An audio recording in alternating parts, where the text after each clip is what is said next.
Shut up and sit down. शहरी जीवन वरदान भी अभिशाप भी पर निबंध अथवा गांव भला या शहर पर निबंध। मनुष्य एक सामाजिक प्राणी है, वह अकेला नहीं रह सकता। उसे लोगों के समूह में परस्पर मिलजुल कर ही रहना पड़ता है। भले ही वह किसी शहर में रहे या गांव में, प्रत्येक मनुष्य उसी स्थान पर रहना पसंद करता है जहां जीवन की आवश्यकताएं आसानी से पूरी हो सके। यही कारण है कि शहर में रहना वरदानमय है। शहरों में पक्के गगनचुंबी मकान हैं। चिकित्सा, मनोरंजन, परिवहन, रोजगार, शिक्षा आदि हर सुविधा सुलभ है। शहर में बिजली व पानी की व्यवस्था 24 घंटे होती है। यहाँ रोजगार के अवसर तो इतने व्यापक है कि प्रत्येक शिक्षित, अर्धशिक्षित, अशिक्षित किसी न किसी कार्य में लगकर अपने जीवन की गाड़ी सरलता से खींच सकता है। शहरों में व्यापारिक केंद्र, औद्योगिक संस्थान, सरकारी कार्यालय, अर्ध सरकारी व्यक्तिगत कार्यालय लोगों की रोजगार की समस्या को सुलझाने के लिए मौजूद होते हैं। शहरों में चिकित्सा के लिए सुयोग्य डॉक्टर, नर्सें मिल जाती हैं। शिक्षा मानव जीवन के लिए प्रकाश स्तंभ है। शिक्षा प्राप्ति के लिए विद्यालय, महाविद्यालय, विश्वविद्यालय शहरों में ही होते हैं। शहरों में जीवन की निरस्ता को समाप्त करने वाले मनोरंजन केंद्र, सिनेमा घर, प्रदर्शनियां, नाटक मंडल आदि चप्पे चप्पे पर दृष्टिगोचर होते हैं। शहरों में पक्की सड़कों, पटरियों आदि का जाल बिछा होता है जो देश के विभिन्न हिस्सों को एक दूसरे से जोड़ देते हैं। इन सड़कों पर दौड़ते हुए साइकिल, स्कूटर, मोटर गाड़ियां, बसें, टांगे जीवन की गतिशीलता का आभास कराते हैं। रात्रि में विद्युत की चकाचौंध ऐसा आभास देती है मानो आकाश धरती पर उतर आया हो। किंतु यह तो तस्वीर का केवल एक ही रूप है। इसका दूसरा पक्ष उतना ही मलिन है जितना कि उज्जवल। शहर कृत्रिमता की खान है, गंदगी की भंडार है, प्रदूषण के स्थायी विश्राम गृह है।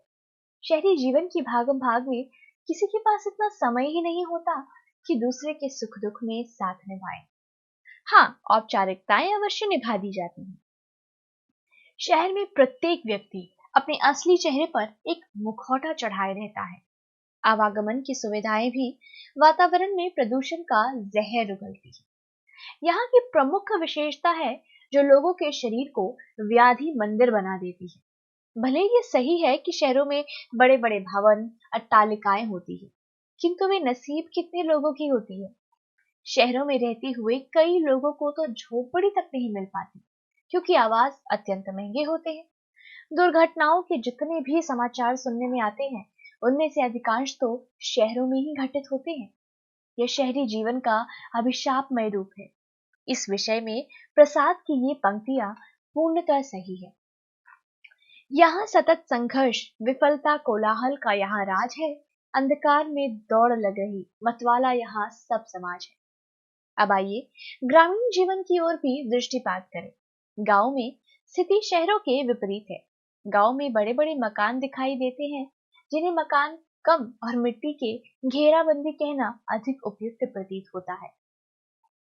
मिट्टी की सोंधी सोंधी खुशबू, हरे हरे पौधों के बीच में अपने सिर उठाए सरसों के पीले फूल व पलाश के फूलों की लाली देखकर लगता है मानो धरती ने हरे वस्त्रों पर पीली चुनरिया ओढ़कर मांग में लाल सिंदूर भर लिया हो। मंद मंद बहती हुई स्वच्छ वायु हृदय को प्रफुल्लित कर देती है। गांव के नैसर्गिक सौंदर्य पर रिझकर सहृदय बार बार कह उठता है, आहा, ग्राम्य जीवन भी क्या है, ऐसी सुख शांति व सुंदरता और कहाँ है। गांव में आत्मीयता के वास्तविक स्वरूप के दर्शन होते हैं। तीज त्योहार, मेले, रामलीला, कठपुतली का नाच, नौटंकी आदि मनोरंजन के सस्ते साधन द्वारा लोग अपना मन बहलाते हैं व एक दूसरे के सुख दुख में भागीदार बनते हैं। गांव का जीवन सरल, सादा व कम खर्च में निर्वाह योग्य होता है। ऐसा नहीं है कि गांव में रहकर किसी प्रकार का कष्ट नहीं सहना पड़ता। जहाँ फूल होंगे वहाँ कांटे भी अवश्य होंगे। अतः ग्रामीण जीवन के साथ भी कुछ दुख जुड़े हैं। गांव में आवागमन, शिक्षा, चिकित्सा, रोजगार आदि के साधनों की कमी होती है। परिवहन के नाम पर यहाँ चींटी की चाल से चलने वाले तांगे या कछुए की तरह रेंगती बैलगाड़ियां होती है। शिक्षा के क्षेत्र में अधिकांश गांवों में प्राइमरी शिक्षा के बाद ही पूर्ण विराम लग जाता है।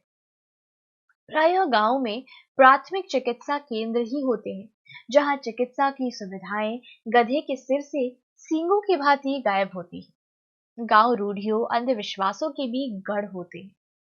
आय का प्रमुख साधन मात्र कृषि ही होती है। अपवाद रूप में कुटीर उद्योग भी मिल सकते हैं। निष्कर्ष रूप में कहा जा सकता है कि शहरी जीवन एक वरदान है या अभिशाप, यह निर्णय करना तो व्यक्ति के दृष्टिकोण पर निर्भर करता है। वास्तविकता यह है कि न तो शहर बुरा है न गांव। यदि शहर देश का तन है तो गांव उसकी आत्मा। दोनों का अस्तित्व एक दूसरे के बिना संभव नहीं।